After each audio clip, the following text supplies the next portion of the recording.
예, 이제 50일도 채 남지 않은 21대 대통령 선거. 일반적인 대선이었으면 지금쯤은 본선 무대가 펼쳐지고 있을 테지만 지금 양당은 대표 선수를 뽑는 경선이 한창이지요.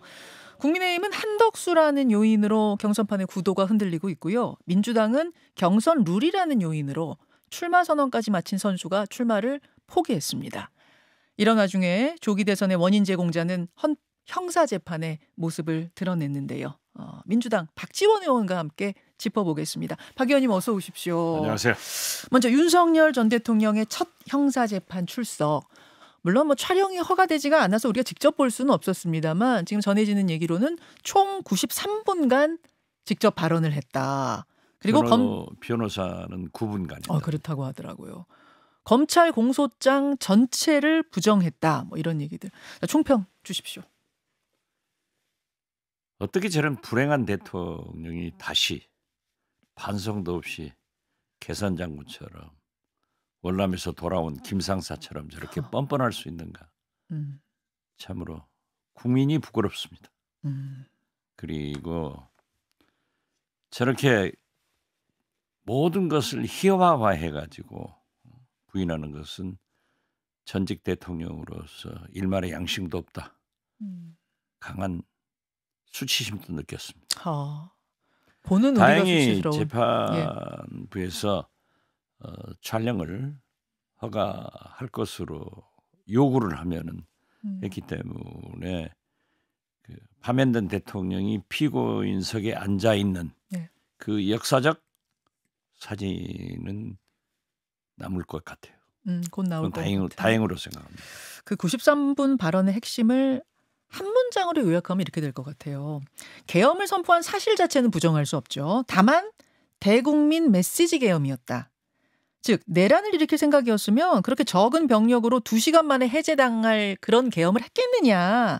따라서 내란은 아니다. 이렇게 변호 방향을 잡은 것 같더라고요.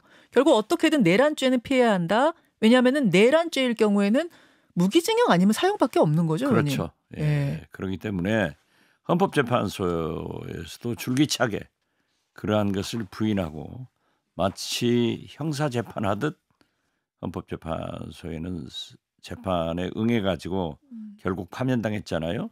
지금 형사재판에서는 헌법재판소에서 주장했던 것을 계속 반복하면서 내란죄를 피해보려고 하지만은 그 답변하는 어휘 자체가 국민들로 하여금 저는 재판장도 이건 분명히 내란이다 하게 인식하게끔 답변하는 거 아니에요? 계엄은 평화 유지를 위해서. 그게 말이 됩니까? 예. 내란죄를 좀 피하기는 어려울 거라고 보세요. 그럼 피하기 어렵죠. 아니 헌법재판관 8대 0으로 그 판결문 보세요. 얼마나 쉬운 영어로 내란이 명명백백함을 탁탁 다 짚었잖아요. 그렇죠. 예.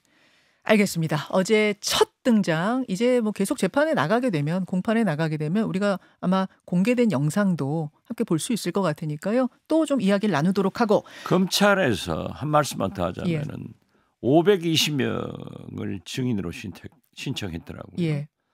이렇게 보면은 매주 지금 어제하고 21일 일주 있다 또 한다는데요. 그렇게 집중 심리를 한다 하더라도 3년 이상 걸립니다.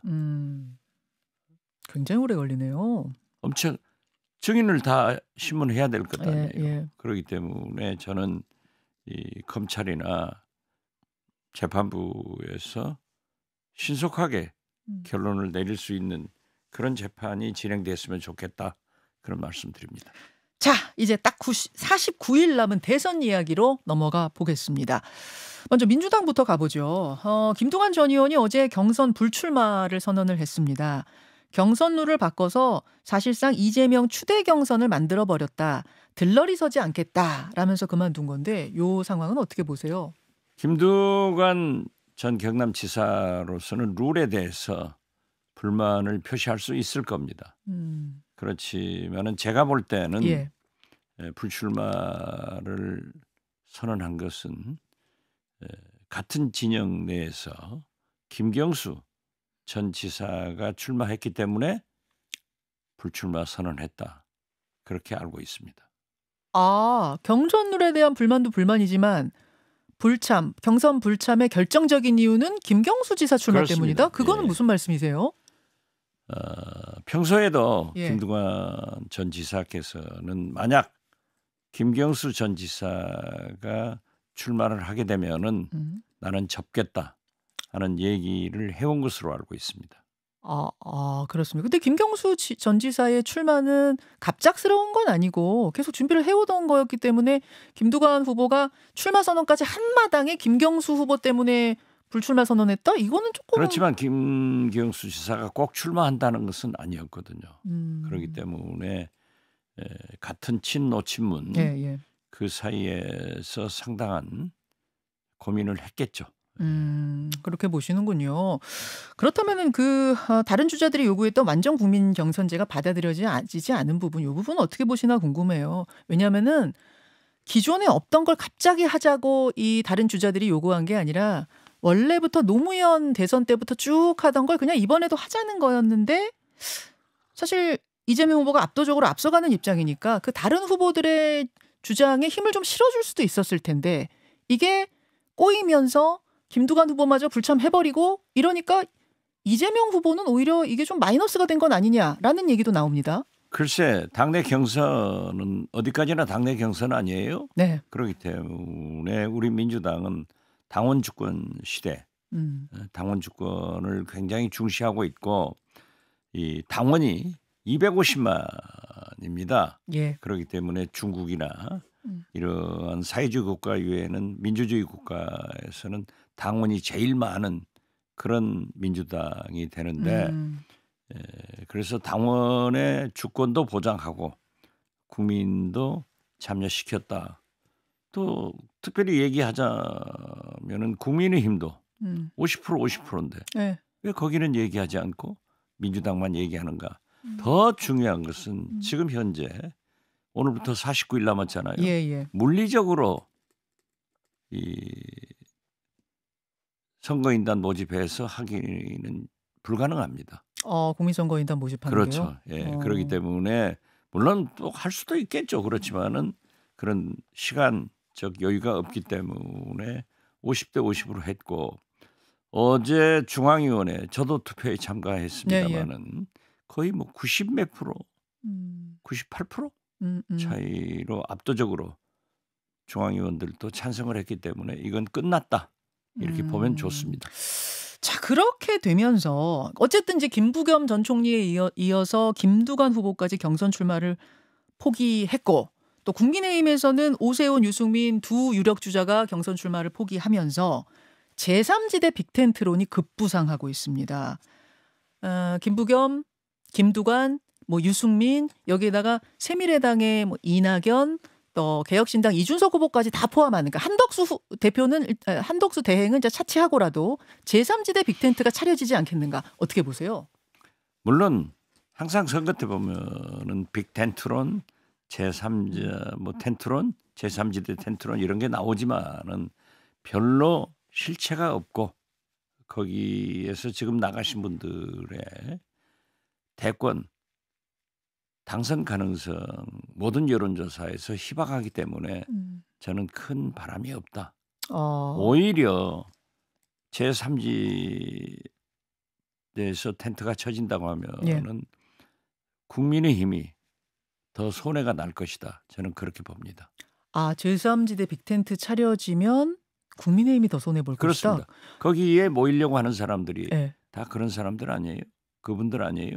그렇기 때문에 저는 오늘 아침 조선일보 김대중 칼럼 같은 걸 보면은 반탄 아스팔트 세력이 왜 이렇게 조용하냐? 뭉쳐서 전국으로 휩쓸어라. 즉 반 이재명. 그리고 후보 단일화를 통해서 승자건 패자건 뭉쳐서 나가야 보수 정권이 설 수 있다 하고 아주 진영 논리로 딱 구분시켰더라고요. 그런 걸 보더라도 보수 세력에서 제3지대로는 결코 성공적이지는 않을 것이다. 저는 그렇게 봅니다. 빅텐트가 차려지고 거기서 나온 주자와 국민의힘의 최종 주자가 단일화를 해서 민주당의 이재명 후보에 맞선다. 뭐 이런 구도가 안 이루어질 거라고 보세요? 지금 현재 한덕수 예. 대행의 움직임이 그러한 것이 포착되고 실제로 그런 그 그림자가 예. 윤건희 그림자가 보이는 것 아니에요. 그렇지만은 저는 과거 윤석열도 외부에서 들어와 가지고 대통령은 당선했지만은 성공했느냐.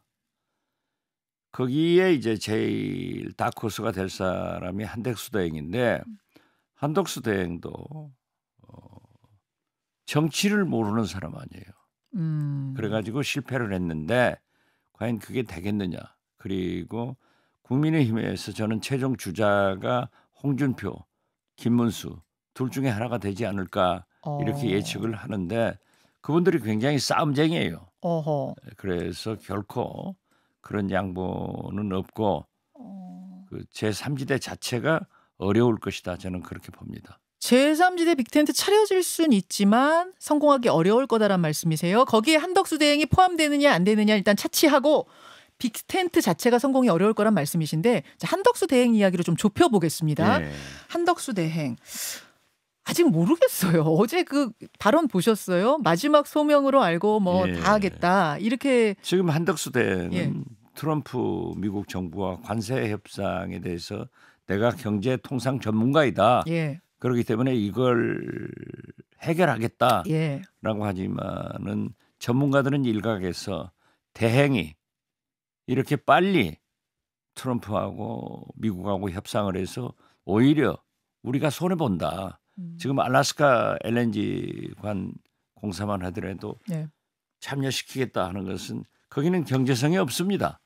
그렇기 때문에 세계 각국이 다 주저하고 있는데 우리가 맨 먼저 들어가서 트럼프한테 양보를 한다면은 마치 윤석열 전 대통령이 일본에게 퍼주기 하듯 저는 결국 미국에 퍼주기 하고 얻어오는 것은 적게 되고 다른 나라에 많은 영향을 미치게 될 것이다.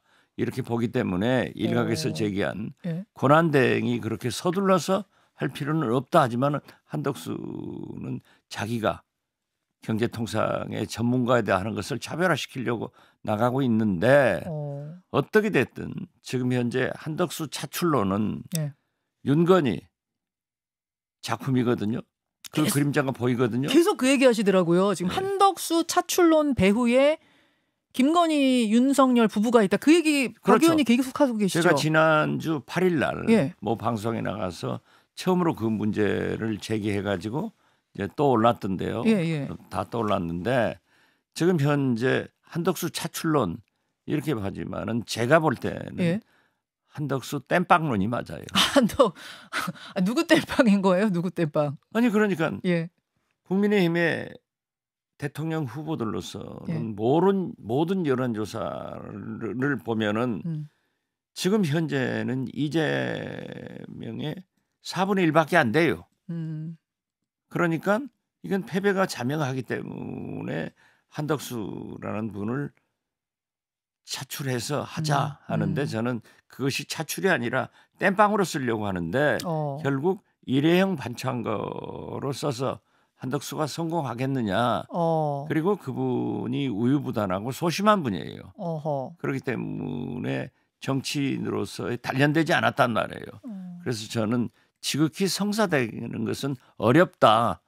그렇지만은 지금 현재의 진행 상황을 보면은 5월 3일에 이제 국민의힘 후보가 결정되고 예. 등록이 시작되잖아요. 예. 그때 가면 나오겠지만은 결국 저는 한덕수는 차출론이건 땜빵론이건 거론되다가 제2의 반기문이 될 것이다. 그렇게 봅니다. 자, 하나하나 지금 말씀하신 긴 말씀에 대해서 제가 궁금증 하나하나 질문 드릴게요. 그러면 결론적으로 한덕수 대행이 출마할 가능성 몇 % 보시는 거예요? 성공하느냐 마느냐는 차치하고 출마 가능성. 지금 현재는 해프 반반으로 반반입니까? 보이지만은 저는 예. 더 종국에는 희박하다. 희박하다. 예, 견디지 못해요. 아니 원래 정치판에서는 49% 이러면 0이고 51% 이러면 100이잖아요. 그렇죠. 예. 0%로 보세요. 뭐 0%까지는 아니어도 49% 봅니다. 자, 두 번째 질문. 우유부단하지 한 성격이다 그러셨는데 근데 한덕수 대행이 국회에서 이 야당 의원들 상대로 한 모습들 이런 거 모아놓은 것들 보셨잖아요. 생각보다 굉장히 강하게 붙는 장면들도 많았거든요. 그리고 국민의힘 의원들도 아마 그 부분을 보면서 본선 무대에서도 잘 뛸 수 있을 거다 이렇게 생각한다고들 해요. 아, 역대 총리들이 예. 그 부분을 모아놓으면은 총리로서 예. 그 정도는 다 해요. 아, 그래요? 그러니까 눈에 띄지 않아요. 아하. 예를 들면은 이해찬 총리, 이해창 총리 예. 이런 분들은 그냥 소신껏 하잖아요. 음. 그렇지만은 되게 물론 그것을 잘했다 못했다 그게 아니고 김종필 총리 같은 분은 예. 아주 스무스하게 음. 넘어가는 그런 타입인데 한덕수 총리는 이것도 아니고 저것도 아니었어요. 혹평을 하시네요. 세 번째 질문. 윤건희 배우설을 이제 처음으로 제기하신 분으로서 이게 그냥 마음에 짚히시는 거예요? 아니면 뭔가 정보를 들으신 게 있습니까? 저는 정보를 듣기도 했지만은 윤석열이 석방돼 가지고 예. 아무 잘못도 없다? 나는 여러분 곁에서 승리를 위해서 하겠다. 계속 움직였어요. 소위 골박 정치를 했단 말이에요. 예, 예. 관저 정치를 예. 하다가 지금 사저로 나갔지만은 지금도 그 정치를 하고 있는데 이것은 윤석열의 몽상이에요. 골박 대통령해서 자기가 대원군 하겠다 하는 꿈을 가지고 있기 때문에 저는 제일 적임자로 한덕수 대행을 생각했고 같이 총리로 일해봤으니까 거기에 헌법재판관을 자기의 가장 법대 동기 절친 예. 법제처장을 자기도 못 임명했어요. 헌법재판관 대법관 하려다가 자기도 내부 반대로 해서 못했는데 한덕수한테 딱 던지니까 그걸 받아가지고 지명하는 것을 보고 이 그림자가 있다. 그리고 김건희 여사나 한덕수 부인께서도 상당한 경지에 무속 아울러서 정치적 욕망인들이 강한 사람들이에요. 어허. 그렇기 때문에 저는 김건희 투가 오히려 김건희 어머니가 한덕수 대행의 부인이다 할 정도로 평가를 하거든요. 그래서 저는 그러한 그림자들이 한덕수 차출론을 내세웠지만은 결국 국민의힘에서나 제가 볼 때는 땜빵에 불과하다. 일회용 반창고로서 소진될 수밖에 없다. 저는 그렇게 봐요. 지금 말씀하시는 중에 그러니까 김건희 여사의 어머니 같은 느낌이 한덕수 대행 등급으로 하면 부인이다? 그렇다 이거죠. 등급. 그러니까 김건희 여사 뺨친다 그 말씀이신 거예요? 그렇죠, 한마디로? 그렇죠. 예. 무속에 대해서 말씀하시는 거예요? 탁월하죠. 예. 제가 뭐 이거는 한덕수 대행 부인께 직접 인터뷰할 수는 없는 문제라 한번 해보세요. 박지원 의원 보시기에는 그렇기 때문에 이런저런 이유 등으로 인해서 한덕수 대행의 출마는 부적절하다 이렇게 말씀하시는 거네요. 출마가 부적절한 게 아니라 예. 본인이 못한다. 못 나올 거다. 예. 결과적으로는. 제2의 반기문이 될 것이다. 알겠습니다. 반기문 총장도 얼마나 거기는 지지율도 굉장히 높았잖아요. 네, 예. 제가 예. 한덕수 대행이 여론조사에서 2% 지지를 받고 있더라고요. 예. 그래서 그것은 물론 뭐 여론조사마다 좀 주일에는 다릅니다. 예. 다음 주에는 상당히 올라갈 것이다. 5% 이상 올라갈 것이다 하는데 어제 보면은 8.6% 나오잖아요. 그렇지만 이재명은 48.8, 49.8 거의 50%에 육박하고 있기 때문에 사실상 4분의 1도 안 되는 거예요. 그렇기 때문에 심약한 사람이 또 정치권에서 성장했다가 하면 뚫고 올라가죠. 그렇지만은 관료로서 그냥 온상 속에서 자란 난초 같은 사람이 과연 그러한 도전을 하겠느냐? 이건 저는 못한다고 봐요. 난초 같은 인물이다 지금 그렇게 그렇죠. 온실 표현하셨어요. 속에서 자랐으니까. 알겠습니다. 여기까지 지금 경선판 돌아가는 것에 대한 박지원 의원의 정치 구단의 시각으로 제 말이 맞을 겁니다. 두고 보겠습니다. 예, 고맙습니다. 감사합니다. 김현정의 뉴스쇼는 시청자 여러분의 참여를 기다립니다. 구독과 좋아요, 댓글 잊지 않으셨죠?